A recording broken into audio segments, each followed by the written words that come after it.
विषय संस्कृत व्याकरण के आधार पर आज हम आप लोगों के सामने एक नए टॉपिक से जुड़ेंगे जिसका नाम क्या है? ध्यान दीजिएगा, वर्ण, प्रत्याहार और उच्चारण स्थान। ध्यान दीजिएगा, इसको पढ़ने से आपको कुल 2 नंबर परीक्षा में मिलने वाले हैं। कितने नंबर? 2 नंबर। और पढ़ना क्या है? केवल और केवल प्रत्याहार और वर्ण उच्चारण स्थान। ठीक, आइए देखते हैं। प्रत्याहार बनाते समय एक नियम है, जिसका एक सूत्र है। सूत्र का नाम क्या है? माहेश्वर सूत्र। सबसे पहले हम माहेश्वर सूत्र को जानते हैं। देखिए लिखा है माहेश्वर सूत्र। ठीक, ये आपका देखिए कुल क्या है? माहेश्वर सूत्र। इसी माहेश्वर सूत्र के आधार पर आज हम आप लोगों को प्रत्याहार के बारे में बताने जा रहे हैं। सबसे पहले देखिए माहेश्वर सूत्र पहला क्या है? अ इ ऊण, दूसरा ऋ ऋक, तीसरा ए ओंग, तीसरा क्या है? ए ओंग, आय औच, हयवरट, लड़, य मंगड़नम, झभय, घ ढ ध स, ज ब ग ड दस। 11वें नंबर देखिए लिखा है ख फ छ ठ थ च ट तव। फिर आगे लिखा है कपय, स स सर और हल। तो महर्षि पाणिनि ने कुल कितने सूत्रों की रचना की? 14 प्रकार के सूत्रों की रचना की। ध्यान दीजिएगा, यहाँ पर टॉपिक ये नहीं है कि किसने इस सूत्र की रचना की, है ना। ये इतिहास अभी जानने का समय नहीं है। 29 तारीख की परीक्षा है। 29 तारीख की परीक्षा को ध्यान में रखते हुए केवल आज हम उन्हीं टॉपिकों को पढ़ेंगे जिसके आधार पर हमें पूरे 100% नंबर परीक्षा में मिलने के पूरे चांसेस बने। तो सबसे पहले आप माहेश्वर सूत्र से याद कीजिए। माहेश्वर सूत्र याद करने के बाद आइए हम आपको तुरंत वहां पे ले चलते हैं जहां पे आपका नंबर बनने वाला है। ठीक, जैसे एक प्रकरण है जिसका नाम है देखिए प्रत्याहार। ये प्रत्याहार ध्यान दीजिएगा 2 अक्षरों के मिलने से बनता है। और 2 अक्षर कहाँ से मिलते हैं पता है? 2 अक्षर इसी माहेश्वर सूत्र से मिलते हैं। माहेश्वर सूत्र के अंतर्गत ही 2 अक्षर मिलते हैं। जैसे देखिए मैं आपको बता रहा हूँ अ इ उड़, ये देखिए अंतिम अक्षर जो है इसको ध्यान आकर्षित करते रहिएगा। पहले का अंतिम क्या था? अड़ था। दूसरे रील का अंतिम अक्षर क्या है? क है। तीसरे का अंग, चौथे का च, 5वें का ट, 6वें का ड़, 7वें का म और 8वें का य और 9वें का देखिए मूर्धन्य स और 10वें का बड़ा स, 11वें का व और 12वें का य, अंतिम देखिए देख रहे हैं, और 13वें का र और 14वें का ल। कुल कितने हुए? 14 हुए। इन 14 अंतिम अक्षरों को ध्यान दीजिएगा, अंतिम अक्षरों को 14 अंतिम अक्षरों को इत संज्ञक वर्ण कहते हैं। इत संज्ञक वर्ण। इत संज्ञक वर्ण किसे कहते हैं? तो आप बताएंगे क्या? इत संज्ञक वर्ण किसे कहते हैं? अंतिमाक्षर को इत संज्ञक वर्ण कहते हैं। इत संज्ञक वर्ण हमेशा कहाँ आते हैं? तो आप बताएंगे हर एक सूत्र के अंतिम वाले अक्षर को क्या कहते हैं? इत संज्ञक वर्ण कहते हैं। ठीक, अब आइए देखते हैं प्रत्याहार बनाने के लिए क्या किया जाए। तो प्रत्याहार बनाने के लिए 2 अक्षर लिए जाते हैं। क्या लिए जाते हैं? 2 अक्षर। पहला अक्षर जो होता है वह कहीं से लिया जा सकता है, लेकिन उसके बाद वाला जो अंतिम अक्षर होता है वो हमेशा इन्हीं 14 इत संज्ञक वर्णों में से ही कहीं से होता है। जैसे देखिए हम एक प्रत्याहार बना रहे हैं, अंतिम वाला अक्षर ले लिए ड़। क्या ले लिए? ड़। तो देखिए अयुण के पहले से, देखिए अयुण जो पहला सूत्र है इसके आधार पर अंतिम में क्या मिला? हमें ड़ मिल गया। ठीक, एक अक्षर हमें प्राप्ति हो गई। अब दूसरा अक्षर पहले वाले में लेना है, तो पहले वाले मान लीजिए अ ले रहे हैं, तो 2 अक्षरों के मेल से क्या बन गया?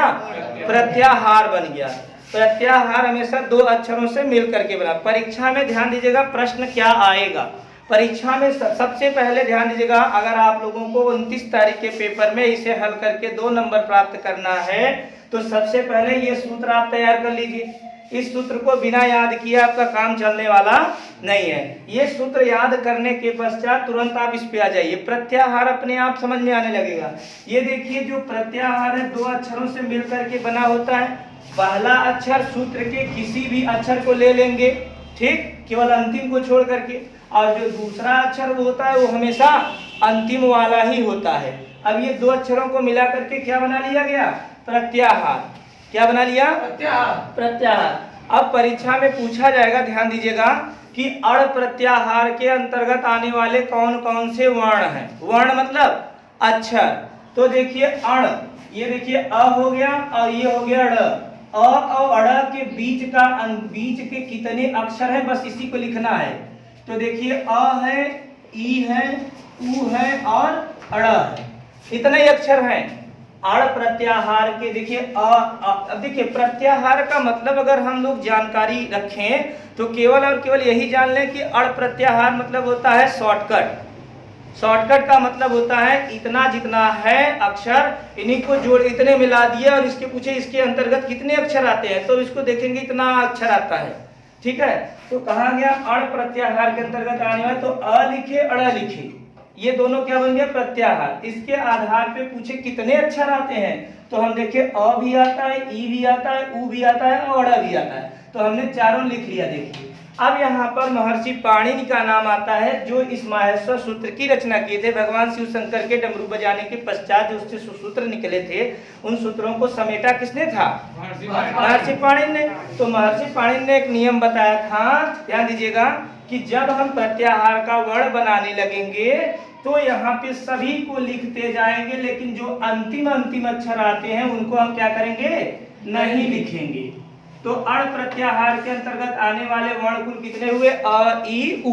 ये देखिए अ, ई, उ, ड़ चारों था, लेकिन पाणिनि ने निर्देश दिया है कि अंतिम वाले अक्षर को जब प्रत्याहार का वर्ण बनाते हैं तो हम नहीं लिखेंगे। इसके आधार पे क्या बन गया? अ, ई, उ। बात समझ में आया?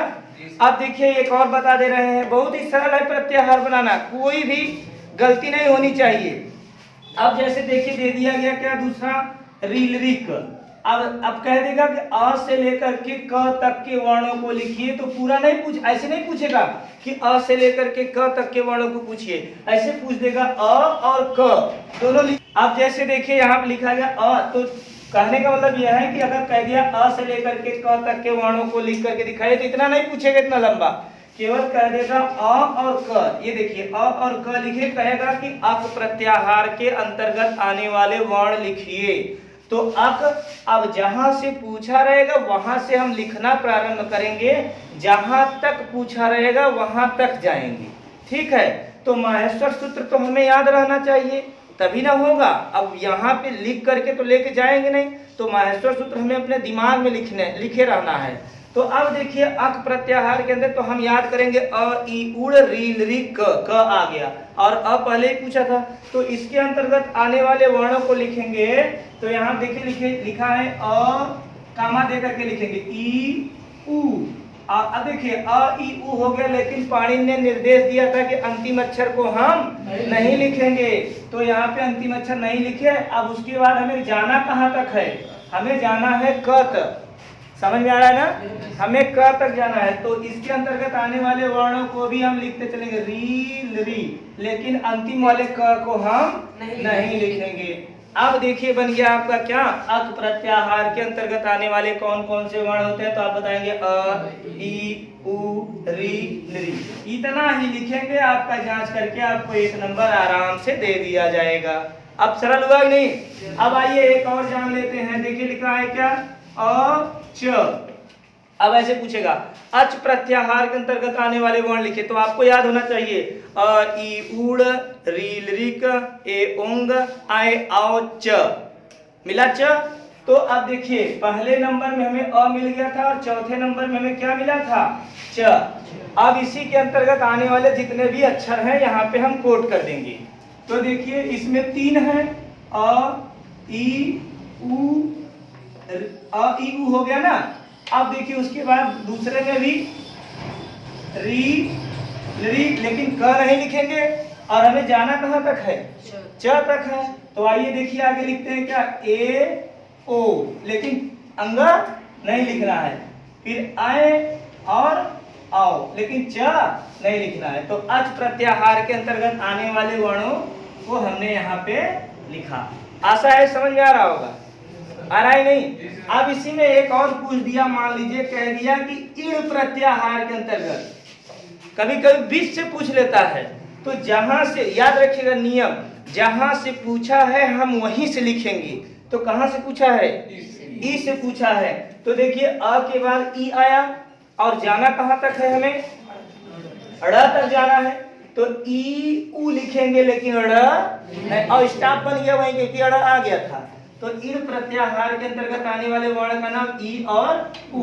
अब देखिए इसको और बढ़ा सकते हैं हम, अंतिम में ये देखिए छठवें में भी अड़ आया है, यहां तक भी जा सकते हैं हम, ई उ, उसके बाद देखिए री, इसको भी लिख सकते हैं, लेकिन अगर यहाँ पर यहाँ तक भी आप लिख दे रहे हैं तो ये देखिए यहाँ पे आया था ना, अंतिम अक्षर जहाँ पे है वहीं पे हम रुक जाएंगे।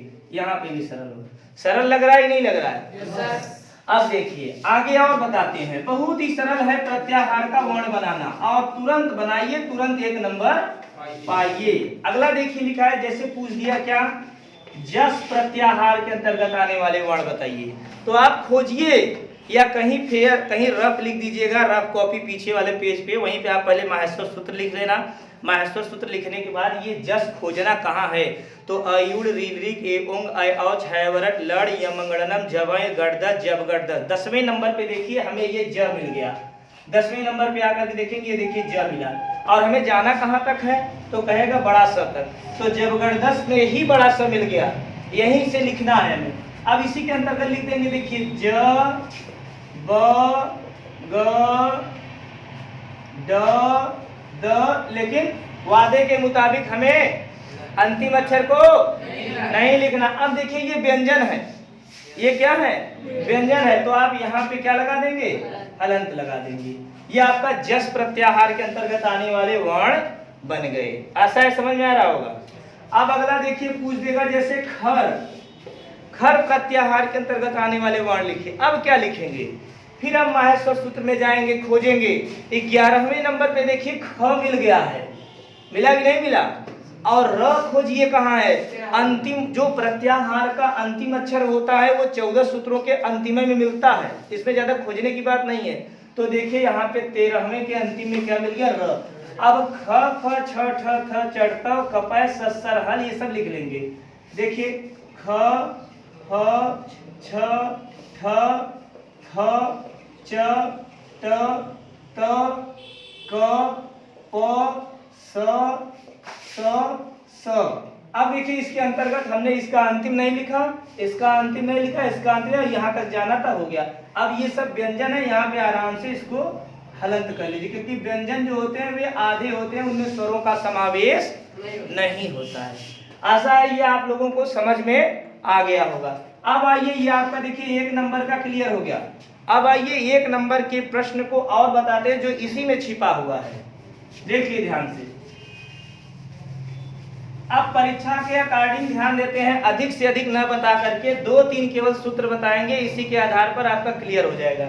जैसे देखिए एक सूत्र है, अकुह विसर्जनीया नाम कंठ, अकुह विसर्जनीया नाम कंठ। कंठ मतलब क्या होता है? अब देखिए अ का मतलब हो जाएगा अ, कु का मतलब क ख ग घ और अंग, कु का मतलब क से लेकर के अंग तक। उसके बाद देखिए ये ह है, ह भी लिख लिए। विसर्ग का मतलब होता है 2 बिंदी, इसको भी ह के नाम जानते हैं ना। इतने अक्षर देखिए जो है वे कहाँ से निकलते हैं? कंठ से। कहाँ से निकलते हैं? और कंठ मतलब क्या होता है? गला होता है। कंठ मतलब गला। जैसे आप पढ़िए, अगर कहिए अ, कहो अ, देखो यहाँ पे अ, देखो अ यहाँ आ रहा है ना, तो जहाँ पे उच्चारण स्थान है तुरंत बता देगा। क ख ग घ ng, देखिए यहाँ पे आ रहा है ह, तो ये सभी अक्षर कहाँ से निकलेंगे? गले से।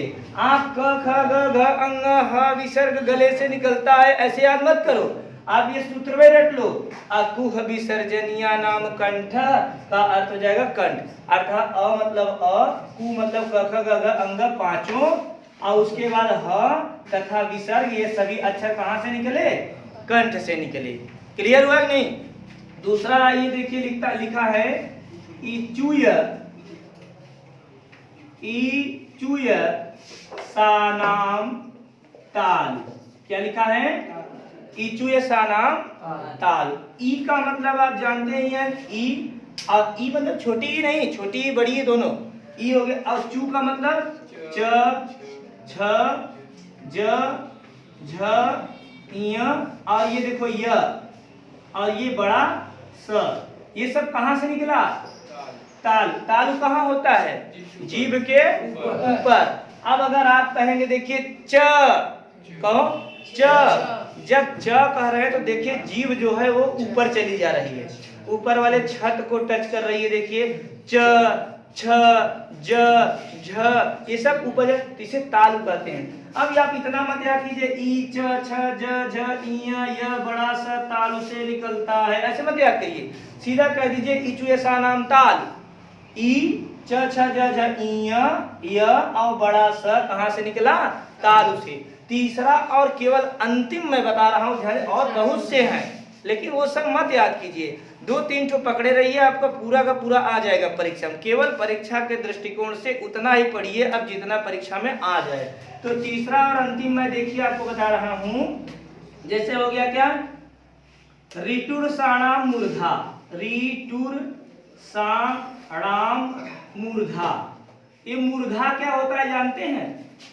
मूर्धा का मतलब है गले के आगे ऊपर और जीभ के थोड़ी सी पीछे जो एक ललरी लटकती है, उसी को क्या बोलते हैं? वहां से 5-6 आवाज निकलत है। देखा लिखा वहां। री का मतलब ऋषि वाला री, और टू का मतलब तो देश जानता है, ट, ठ, ड, ढ, अड़, और ये देखिए र, और ये मोटा स, ये सब कहां से निकलते हैं?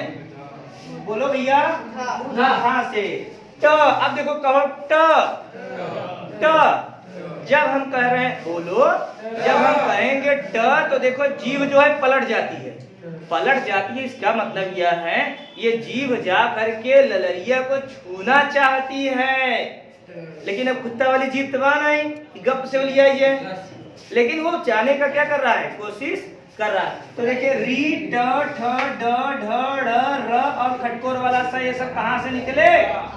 मूर्धा से। अब देखो इसमें कुल 2, 2, 4, 2, 6, 2, 8, 2, 2, 4, 2, 6, 2, 8। अब देखिए आपका बस इतना ही आप पढ़ लीजिए। 8 तिरिक 24 अक्षर हो गए हैं। इन 24 अक्षरों को आप ध्यान दीजिएगा, केवल ये सूत्र याद कर लीजिए। अकु विसर्जनिया नाम कंठ, अ, क, ख, ग, घ, अंग, ह ये कंठ से निकलता है। इचु ऐसा नाम तालु। ई, च, छ, ज, झ, इय, ई, च, छ, ज, झ, इय, य और बड़ा स तालु से निकलता है। और री, ट, ठ, ड, ढ, र, स ये सब मूर्धा से। यही 3 सूत्र आप याद करके जाइएगा, परीक्षा में आपका यहाँ पर भी 1 नंबर मिल जाएगा। अब आप ध्यान दीजिएगा परीक्षा में प्रश्न कैसे पूछेगा। अब इसको भी थोड़ा सा बता दे रहे हैं, जल्दी से देख लीजिए। लिखा है, अब देखिए परीक्षा में प्रश्न क्या पूछेगा मालूम है? परीक्षा में प्रश्न पूछेगा कि निम्नलिखित, ध्यान दीजिएगा, निम्नलिखित प्रत्याहारों में से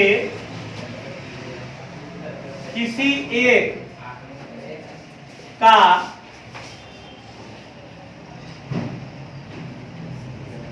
वर्ण एवं ध्यान दीजिएगा उच्चारण स्थान निर्धारित कीजिए। बहुत सरल है, ध्यान दीजिएगा। अब यहाँ पे 3 ऑप्शन दे देगा, जैसे दे दिया अख, दूसरा दे दिया अच, तीसरा दे दिया उड़। इन्हीं 3 में से किसी एक का आपको जो है किसी एक प्रत्याहार का आपको वर्ण विन्यास करना है, और उसके साथ साथ उनमें से किसी एक अक्षर का आपको क्या कर देना है? उच्चारण स्थान बता देना है। जैसे देखिए पहला आपको लिखना है तो आप लिख दीजिएगा, जैसे मान लीजिए प्रश्नोत्तर 11 का क है, तो आप यहाँ पे बराबर लिख दीजिए क्या? बोलो। प्रश्नोत्तर 11 का क पहला आपको करना है, यहाँ लिखिए और लिख दीजिए अक। अक के अंतर्गत आने वाले वर्ण आप याद रखिएगा, अ, ई, उ, री, ली। क लिखना नहीं है, अयूड़ का अड़ा लिखना नहीं। ये हो गया आपका। एग्जामिनर यहाँ पे आपको 1 नंबर दे दिया इतना लिखते ही। अब इनमें से किसी एक अक्षर का आपको जो है उच्चारण स्थान लिखना है कि कहाँ से वो बोला जा रहा है। तो आपको पता ही है, अकु विसर्जनिया नाम कंठ, इचुएसानाम ताल, रिटुरसानाम मूर्धा, ये 3 में से किसी एक को याद किया तो अ का उच्चारण स्थान क्या हो गया? कंठ हो गया। आपको पता है, यहाँ लिख दीजिएगा अ और यहाँ पे लिख दीजिएगा क्या? कंठ। यहाँ पे आपको 1 नंबर मिल गया। आप समझ आए नहीं? ई का उच्चारण स्थान क्या है पता होगा? इचुएसानाम ताल। यहाँ ई का उच्चारण किसी एक का लिखना है, आप ऐसे लिख दीजिए, ध्यान दीजिएगा। एक का प्रत्याहार बनाना है, उसी के अंतर्गत किसी एक का आप क्या लिख देंगे? उच्चारण स्थान। ये आपको 2 नंबर का आज टॉपिक समाप्त हुआ। बात समझ में आई नहीं? बहुत ही सरल टॉपिक था ये। माहेश्वर सूत्र आप अच्छी तरह से याद कर लीजिए। माहेश्वर सूत्र याद करने के पश्चात उसी पे आप जो है इसको रफ कर लीजिएगा। आपकी किताब में बहुत से प्रत्याहार दिए हैं, उसके अंतर्गत प्रत्याहारों को दोहरा लीजिए और उच्चारण स्थान पढ़ लीजिए। आपका 2 नंबर व्याकरण में संस्कृत के कंप्लीट हुआ।